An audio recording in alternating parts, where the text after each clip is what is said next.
তো আমার সেজ চাচা, উনি জেনারেল শিক্ষিত মানুষ, আমাকে বলছে, আব্বা তোমাকে একটা প্রশ্ন করব, তুমি তো মৌলানা লোক, প্রশ্ন করব। কি? মানুষ মারা গেলে মাটি দেয় কেন? কিছু বুঝতে পারেনি না? মানুষ মারা গেলে মাটি দেয় কেন? তা আমি তখন পড়াশোনার জীবন তো, তখন যে মাটি দেয় কেন, ধর্মে বলা আছে তাই, নবীজি বলেছেন, আল্লাহ বলেছেন, তাই মাটি দেয়, যেরকম বলার উত্তর। বলছে না, শোনো, পচে দুর্গন্ধে বেরোবে, মাল সহ্য করতে পারবে না, তাড়াতাড়ি ঢুকিয়ে দিন। পরক্ষণে বুঝলাম কথাটা একেবারে খারাপ নয়। আপনার বাপ মারা গেছে, কতদিন রাখবেন? 4 দিন রাখবেন। পেটটা ফেটে যখন গন্ধ বেরোবে, তখন আপনার স্ত্রী বলবে, তুমি আগেও মালটা দেবেন, আমি বাপের বাড়ি চলে যাব। ঠিক না বেঠিক? ভাবতে পেরেছেন? এই কবর 4টে কথা বলে। কটা? 4টে। শুনে রাখুন, কবর 4টে কথা বলে। 1 নাম্বার কবর বলে, আমি কবর, দরজা জানালা ছাড়া ঘর, আমার কাছে দরজাও নেই, জানালাও নেই, আমি কবর একাকিত্বের ঘর। বন্ধু, তুই আমার ঘরে আসার আগে একবার প্র্যাকটিস করে আসবি, একা একা থাকা প্র্যাকটিস করে আসবি।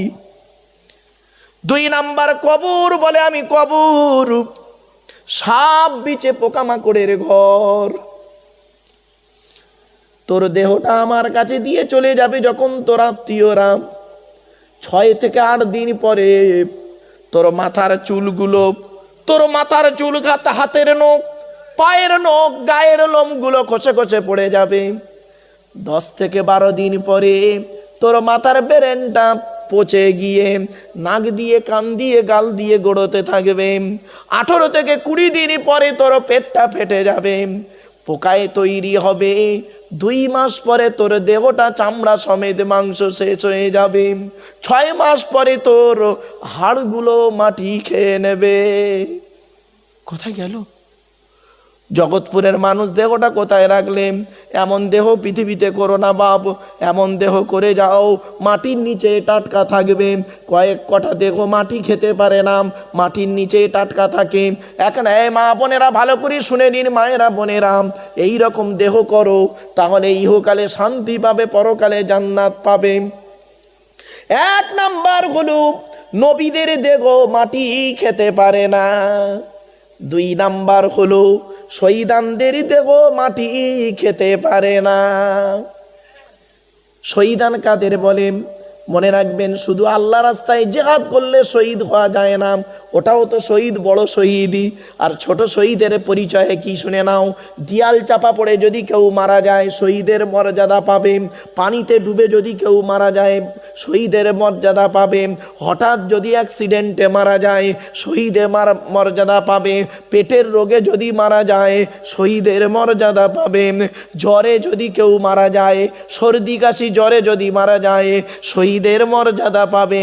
শুধু তাই নয়, কোন নারী যদি বাচ্চা হতে গিয়ে মারা যায়, আল্লাহ পাক তাকে শহীদের মর্যাদা দিয়ে দেবে। তবে আত্মহত্যা করা হলো হারাম। কি? আত্মহত্যা করা হলো হারাম, খবরদার নয়। 1 নাম্বার, নবীদের দেহ মোবারক মাটি খেতে পারে না।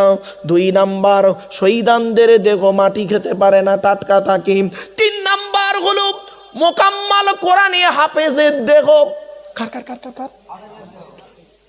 ওই ছেঁচড়া মার্কা হাফিজ সাহেব নয়, ওই হাফিজ সাহেব হয়ে মসজিদে ইমামতি করছে, পাশের বাড়ির মেয়েটার পেটে বাচ্চা আনিয়ে দিল, ওই শয়তানটার কথা বলিনি, হারামখোর কথা গারে, ওই হারামখোরের কথা বলিনি। মোকাম্মাল কোরআনে হাফেজের দেহ মাটি খেতে পারে না, টাটকা থাকে। বহু প্রমাণ রয়েছে, একটা প্রমাণ দিয়ে যাই। হাতে সময় আছে? 2-4 মিনিট হবে না বন্ধ করতে? বাবা হবে? ও তাই, আচ্ছা ঠিক আছে, করে দিচ্ছি, চিন্তা নেই বাবা, আমার কোনো ব্যাপার নয়। হ্যাঁ, একটু কালেকশন করবো, অসুবিধা হবে? এক্ষুনি উঠে পালাবে সব, গেলেও কোনো লাভ হবে না, দরজা বন্ধ ওদিকে। এমনি বললাম বাপ, চলে আসুন, এই কথাগুলো শুনে নিন, গুরুত্বপূর্ণ কথা। এই মা বোনেরা শুনে নিন, এক নাম মোকাম্মাল কোরআনে হাফেজের দেখো মাটি খেতে পারেন। একটা উদাহরণ দিচ্ছি, আমাদের এই দেশটার নাম কি? ভারতবর্ষ। পাশের দেশটার নাম কি? বাংলাদেশ। ওখানে একটা জেলা আছে কুমিল্লা বলে, নাম শুনেছেন? কুমিল্লা জেলা, নামটা শুনুন। কুষ্টিয়া কুমিল্লা বলেন। কুমিল্লা জেলায় একজন বাচ্চা ছেলে কোরআনের হাফেজ, 14 বছর বয়স মাত্র। 14 বছরের বাচ্চা ছেলেটা কোরআনে হাফেজ হয়েছে। পেটের রোগে বাচ্চাটা মারা যায়। পেটের রোগে বাচ্চাটা মারা যায়। 14 বছরের কোরআনের হাফেজ যখন মারা যায়, ছেলেটার বাপ, ভাইয়েরা, দাদারা, গ্রামের মানুষেরা গোসল দিয়ে কাপড় পরিয়ে জানাজা পরিয়ে মাটি দেয়। ওই মারা যা মাটি দেওয়ার 8 বছর পরে, ক বছর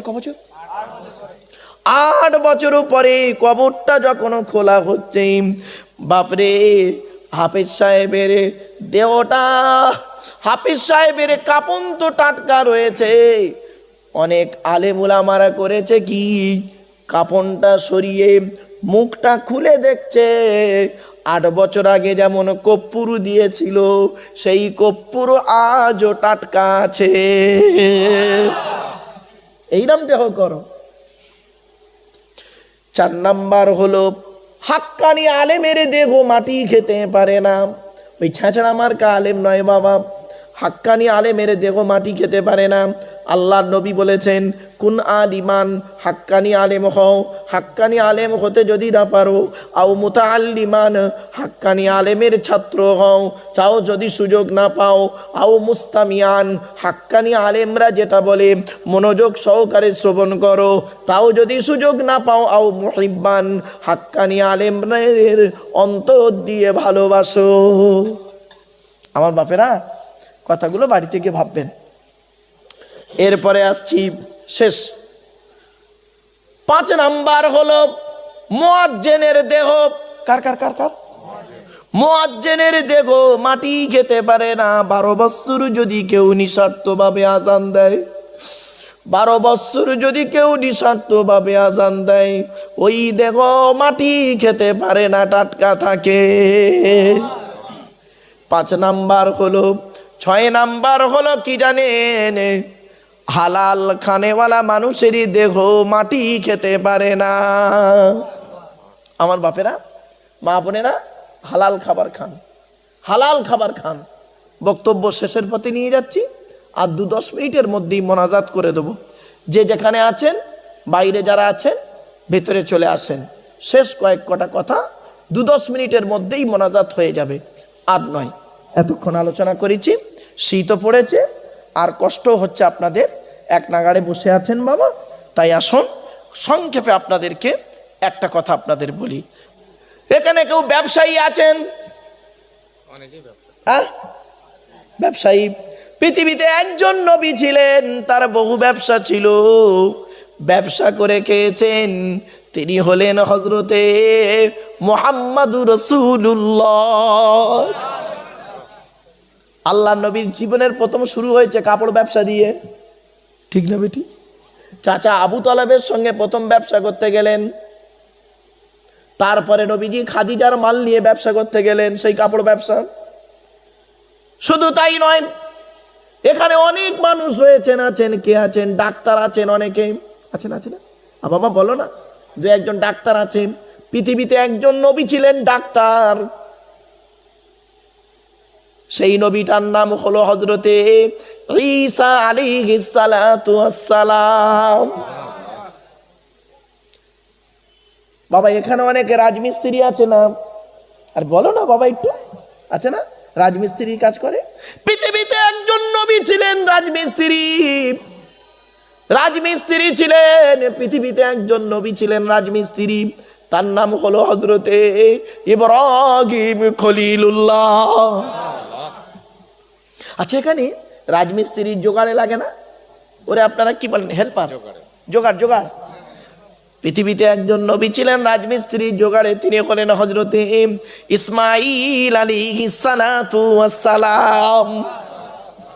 এই এখানে এখানে অনেকে কাঠ মিস্ত্রি আছে না? কাঠের কাজ করে, হ্যাঁ? ছুতোর মিস্ত্রি বলে তো নাকি বাপ?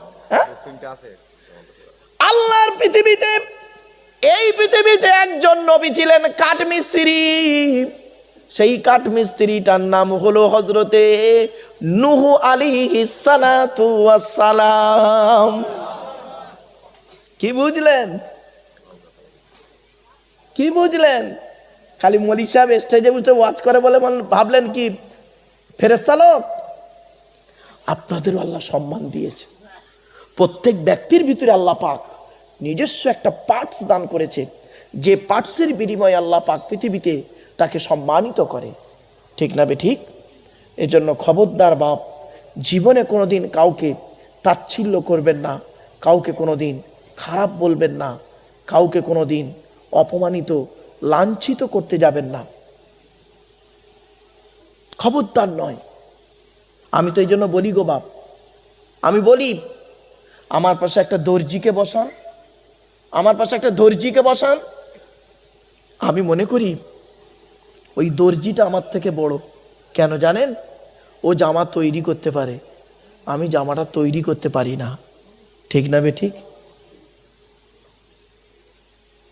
আল্লাহ পাক ওই দিকে ওর বিবেক বুদ্ধি দিয়েছে, অনেক এক্সপিরিয়েন্স। আমি দুটো কোরআন হাদিস মানুষের কাছে বলি, আল্লাহ পাক শিক্ষা দিয়েছেন তাই বলি। তা বলি কি মহামারী কিছু হয়ে গেছি? খবরদার নয়, অহংকারীকে আল্লাহ পছন্দ করেন না। আল্লাহ নিজেই বলছেন, ওয়ালা তুসাইর খাদ্দাকা লিন-নাসি ওয়ালা তামশি ফিল আরদি মারহা। আল্লাহ পাক অহংকারীকে পছন্দ করে না। কিসের অহংকার করেন? এর গ্রামটার নাম কি? জগৎপুর। জগৎপুরের মানুষ কিসের অহংকার? টাকা, টাকা, টাকার অহংকার। ক টাকার মালিক? ক টাকার মালিক আপনারা? আল্লাহ কোরআনে বলছেন, আল্লাহুল গনি ওয়া আনতুমুল ফুকারা। আমি আল্লাহ হলাম ধনী, তোরা সব ফকিরের বাচ্চা। জোরে বলুন সুবহানাল্লাহ। কিসের অহংকার? জ্ঞান, জ্ঞান। কতটা জ্ঞান অর্জন করেছেন? আল্লাহ নিজেই বলছেন, ওমা উতীতু মিনাল ইলমি ইল্লা কলিলা। আল্লাহ বলছে সামান্য জ্ঞান তোকে দান করেছি, সামান্য জ্ঞান তোকে দান করেছি। সেই জ্ঞান নিয়ে তুই তো অহংকার করে ফেটে পড়লি। হ্যাঁ, কিসের জ্ঞান? কয়েক কটা অক্ষরের জ্ঞান। আলিফ থেকে ইয়া পর্যন্ত তোর জ্ঞানটা হলো ক থেকে চন্দ্রবিন্দু চাঁদ, এ থেকে জেড পর্যন্ত, আলিফ থেকে ইয়া পর্যন্ত কয়েক কটা অক্ষরের ভিতরেই তোর জ্ঞান। ঠিক না বেটি? বাবা আমার কথা বুঝতে পারছেন আপনারা? হ্যাঁ ভাই, বুঝতে পারছেন? এসব কিন্তু কলেজের আলোচনা গো বাপ। আল্লাহ বলছে কিসের জ্ঞান? কিসের জ্ঞান তোর? অ থেকে চন্দ্রবিন্দু চাঁদ, এই অক্ষর কোটার ভিতরেই তোর জ্ঞান। এ থেকে জেড পর্যন্ত অক্ষর কোটার ভিতরেই তোর জ্ঞান। আলিফ থেকে ইয়া পর্যন্ত অক্ষর কোটার ভিতরেই তোর জ্ঞান। বাংলা ভাষা বলতেছিস? বাংলা ভাষায় ব দুবার কেন বলতে পারবেন? ব দুবার আছে না? প ফ ব অন্ত জ র ল, কেন বটা দুবার কেন? ব্যাস বেরেন ঘুরবে। আলিফ থেকে ইয়া পর্যন্ত আলিফটা আগে আছে কেন? আলিফে আল্লাহ বলবেন? একটা হিন্দু লোক সে ভাষা শিখবে, সে আলিফে আল্লাহ মানবে কেন? অনেক ব্যাপার আমার বাপেরা। চলো, আল্লাহ বলছে বান্দা তোর জ্ঞান, ওমা উতীতু মিনাল ইলমি ইল্লা কলিলা। আমি আল্লাহ তোর সামান্য জ্ঞান দিয়েছি। কয়েক কটা অক্ষরকে একত্রিত করে গোটা কত শব্দ তৈরি করলি, কয়েক কটা শব্দকে একত্রিত করে একটা বাক্য তৈরি করে কি বললি? সেন্টেন্স তৈরি করে কি বললি? There is a no God, আল্লাহ নাই। তো চোখ থেকে কয়েক হাজার কিলোমিটার দূরে চাঁদ, তাকে তুই দেখতে পাস। চোখের উপরেই কপাল, আয়নার সহযোগিতা ছাড়া দেখতে পাস না। ঠিক না বে ঠিক? বাপেরা আমার যে আলোচনা না বাবা, এই ইউটিউবওয়ালারা বুঝতে পারছে, যারা ইউটিউবে যারা শুনছে, যে কত গুরুত্বপূর্ণ আলোচনা। আল্লাহ বলছেন তো চোখ থেকে কয়েক হাজার কিলোমিটার দূরে চাঁদ, তাকে তুই দেখতে পাচ্ছিস, আর তোর চোখের উপরেই কপাল। চোখ থেকে কপাল কত দূর? চোখের উপরেই কপাল, আয়নার সহযোগিতা ছাড়া বেটা দেখতে পাস না। ভাবেন, ভাবেন, বসে বসে ভাবেন। আল্লাহ বলে কিসের অহংকার? চেয়ারের অহংকার। 5 বছরের জন্য ভোটে জিতিয়ে তোর একটা চেয়ার দান করব। ওই চেয়ারের মর্যাদা যদি রাখতে পেরেছিস তো ভালো, পরের ইলেকশনে এমন হারাবো তুইও যা, একটা টোটোওয়ালাও তা। ঠিক না বেঠিক? আল্লাহ বলে কিসের অহংকার দেখা জগৎপুরের মানুষ? ক্ষমতার অহংকার। কোরআন বলছে অখলিকাল ইনসানু দাঈফা, আমি আল্লাহ মানুষকে মায়ের পেটের ভিতরে দুর্বল করে তৈরি করেছি। যেদিন মায়ের পেট থেকে এলি সেই দিন তোর হাইট ছিল 1.5 ফুট। 1.5 ফুট তোর হাইট, ওয়েট ছিল 3.5 থেকে 4 কিলো। তখন তো বলিসনি হিয়া সে লড়ঙ্গা হোয়া সে লড়ঙ্গা। ও এখন বয়সটা 25, খুব গরম দেখাচ্ছিস না বেটা, দাঁড়া 50টা পার হোক, 50টা পার হোক। পৃথিবীতে একটা রোগ আছে ক্যান্সারের থেকেও খারাপ, ক্যান্সারের থেকেও খারাপ রোগ। আমি মনে করি রোগটার নাম কি শুনবেন? সুগার। আল্লাহ বলে অতিরিক্ত সুগার বাড়িয়ে দেবো, কখন পেচ্ছাপ ফিরছে নিজেই জানে না। ঠিক না বেঠিক? পৃথিবীর সমস্ত খাবার, কোটি কোটি টাকার মালিক, সব খাওয়ার বন্ধ। একটা করে উচ্চে আর শশা খাও, বুঝতে পারছেন? বুঝতে পারেন না? সব খাওয়ার বন্ধ। মিষ্টির দোকানের সামনে গেছে আপনাদের জগৎপুরের কোটিপতি লোক, আপনাদের জগৎপুরের কোটিপতি লোক মিষ্টির দোকানের সামনে গেছে, যাবার পরে মিষ্টির দোকানদার মনে করেছে মনে হয় অনেক টাকা দামি দামি মিষ্টি নেবে, ছুটে এসে বলছে বাবু বাবু বাবু বাবু কি দেবো? ও তখন কি বলছে জানেন? তুই বকাই নি দাও, সুগারটা কাল থেকে বেড়ে গেছে জানে না। দোকানদার পুরো চুপ। সুগার, মিষ্টির দোকানের সামনে সুগার রুগী, বুঝতে পারছেন? কিছুক্ষণ পরে বলছে সুগার রুগীর রাগ কমে যেতে বলছে মিষ্টির দোকানদারকে ডাকছে, এদিকে আয় এদিকে আয় এদিকে আয়, তোর দোকানে ঘুগনি আছে? কিছু বুঝতে পারছেন আমার ওয়াজ? আল্লাহ বলে দেখ কোটি কোটি টাকার মালিক, সমস্ত খাবার তোর জন্য বন্ধ, ওই একটা করে উচ্ছে শশা এইসব খা। ভাববেন বাড়িতে গিয়ে। আল্লাহ বলছে কিসের অহংকার? এই জগৎপুরের মানুষেরা, এটা কোন থানা ভাই? মাটিয়া থানা। কিসের অহংকার তোদের? লাঠির বল পাটির বল। ধরুন আপনাদের উত্তর 24 পরগনার সব থেকে বড় গুন্ডা, এ বাবা উদাহরণ দিচ্ছি, খারাপ ভেবো না বাপ, উত্তর 24 পরগনার সব থেকে বড় গুন্ডা রাস্তা দিয়ে যখন চলে 40টা বডিগার্ড নিয়ে চলে, সামনে 10টা বডিগার্ড, পেছনে 10টা বডিগার্ড, ডান দিকে 10টা বডিগার্ড, বাম দিকে 10টা বডিগার্ড, 40টা বডিগার্ড নিয়ে AK-47 রাইফেল নিয়ে চলে। জনগণ তার সামনে মুখ খুলতে পারে না ভয়েতে। আল্লাহ বলছে এই 40টা বডিগার্ডের বাবার ক্ষমতা নাই, ওর ভেতরটা আমি আল্লাহ তোর 12টা বাজাবো। দেখবি দেখবি লাল লাল কাঠ পিঁপড়ে 4 পিস লঙ্গির ভেতর ঢুকিয়ে দেবো, এমন জায়গায় কামড়াবে মানে ছটপট ছটপট ছটপট ছটপট ছটপট করছে। তখন বডিগার্ডরা বলছে বন্দুক নিয়ে, স্যার স্যার লাফাচ্ছেন কেন, কি হয়েছে স্যার? স্যার তখন বলছে আরে লঙ্গির ভেতরে কাঠ পিঁপড়ে ঢুকে গেছে, এমন জায়গায় কামড়াচ্ছে গাড়ি ফুলে যাচ্ছে, দেখাতেও পাচ্ছি না, বের করতেও পারছি না, কি করবো বল? তখন বডিগার্ডরা বলছে স্যার দাঁড়ান একটা মিটিং করি। মিটিং বলে ডাক্তার মিটিং, তুই মিটিং করবি, আবার ফুলে যাচ্ছে এদিকে। বলে স্যার সিদ্ধান্ত একটাই। বলে কি? স্যার ফায়ার করবো। হট, লঙ্গির ভেতরে ফায়ার করবি? শেষ। বুঝতে পারছো বাবা? কোরআনে আল্লাহ কি বলছে দেখি, সব কোরআনের আয়াত আছে গো বাপ, অ্যাঙ্গেলে। আল্লাহ বলছেন ওয়ালা তুসাইর খাদ্দাকা লিন্নাসি ওয়ালা তামশি ফিল আরদি মারহাম ইন্নাল্লাহা লা ইউহিব্বু কুল্লা মুখতালিন ফাখুর। 21 নম্বর পারার 11 নম্বর পৃষ্ঠা 14 নম্বর লাইন, সূরার নাম সূরা লোকমানে আল্লাহ বলে দিলেন এই পৃথিবীতে বান্দা কোনোদিন অহংকার করে চলাফেরা করিস না, কোনোদিন বেটা অহংকার করে চলাফেরা করিস না। গলার অহংকার করবি না, এলেমের অহংকার করবি না, জ্ঞানের অহংকার করবি না, বডির অহংকার করবি না, টাকার অহংকার করবি না, ছেলেমেয়ের অহংকার করবি না, বিবি বাচ্চার অহংকার করবি না, রূপের অহংকার করবি না, কোনো অহংকার করে চলাফেরা করিস না। আমি আল্লাহ তোর অহংকারকারীকে ভালোবাসি না।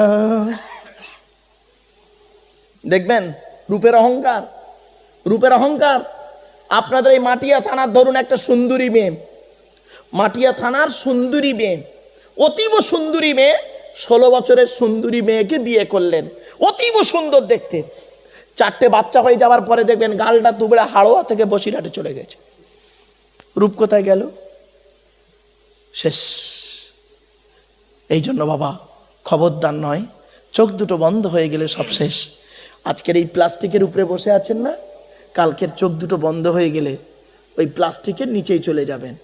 আপনি যাবেন না, আপনাকে জোর করে দিয়ে চলে আসব, ঠিক না বেঠিক? আমার সেজো চাচা, আপনাদের বলি, আমার সেজো চাচা খুব বড় একজন টপ র্যাঙ্কের অফিসার ছিলেন। বাপেরা শিক্ষিত মানুষ ছিলেন। তো আমার সেজো চাচা আমাকে বলছে, আব্বা তুমি আমার বংশে গো বাপ, আমার বংশটা খুব বড় বংশ, আমার বংশে কেউ আলেম হাফেজ নেই, অনলি আমি একাই হতভাগা আলেম হাফেজ, আর কেউ আলেম হাফেজ নেই, একটাও আলেম হাফেজ নেই আমার বংশে, আমি হতভাগা একটাই। আর মাস্টার, ডাক্তার, ইঞ্জিনিয়ার, প্রফেসর কি নেবেন? খালি মৌলানা আলেম উলামা বাদ দিয়ে বাকি সব পাবেন আমার পিতৃকুলে। মাতৃকুলে আলেম হাফেজ মাস্টার ডাক্তার ইঞ্জিনিয়ার প্রফেসর বহু আছে, মাতৃকুলে, পিতৃকুলের কথা বলছি।